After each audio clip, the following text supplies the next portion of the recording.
రేవంత్ సర్కార్ తీరుపై కేటీఆర్ తీవ్రంగా మండిపడ్డారు. ప్రశ్నిస్తే అక్రమ కేసులు పెట్టి నిర్బంధిస్తున్నారన్నారు. చివరకు అంబేద్కర్ కు నివాళులర్పించడానికి కూడా వెళ్లనివ్వడం లేదంటూ ఆవేదన వ్యక్తం చేశారు.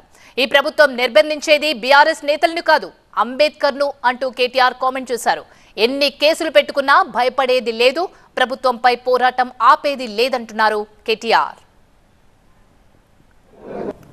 వాళ్ళ మీరు నిర్బంధిస్తున్నది, అణిచివేస్తున్నది మమ్మల్ని కాదు, భారత రాష్ట్ర సమితి నాయకులను కాదు, మిమ్మల్ని ప్రశ్నిస్తున్న వాళ్ళని కాదు.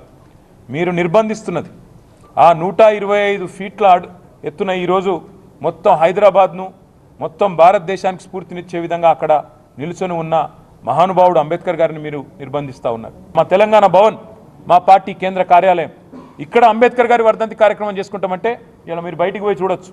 గేటు ముందా ఈరోజు దాదాపు ఒక 100 మంది పోలీసులు ఉన్నారు. ఇదేనా ఇందిరమ్మ రాజ్యం అంటే?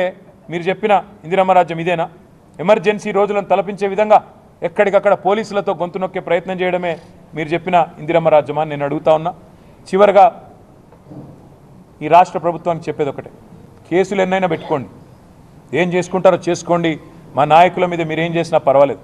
కానీ 9వ తారీఖు నుండి ప్రారంభమయ్యే శాసనసభ సమావేశాల్లో, శాసన మండలి సమావేశాల్లో తప్పకుండా మీ ప్రభుత్వం యొక్క నిర్వాకాన్ని, సంవత్సరం పూర్తయిన తర్వాత మీరు రాష్ట్ర ప్రజలకు చేస్తున్న అన్యాయాన్ని ఎలుగెత్తి కొట్లాడుతూనే ఉంటాం, ప్రశ్నిస్తూనే ఉంటాం, పోరాడుతూనే ఉంటాం.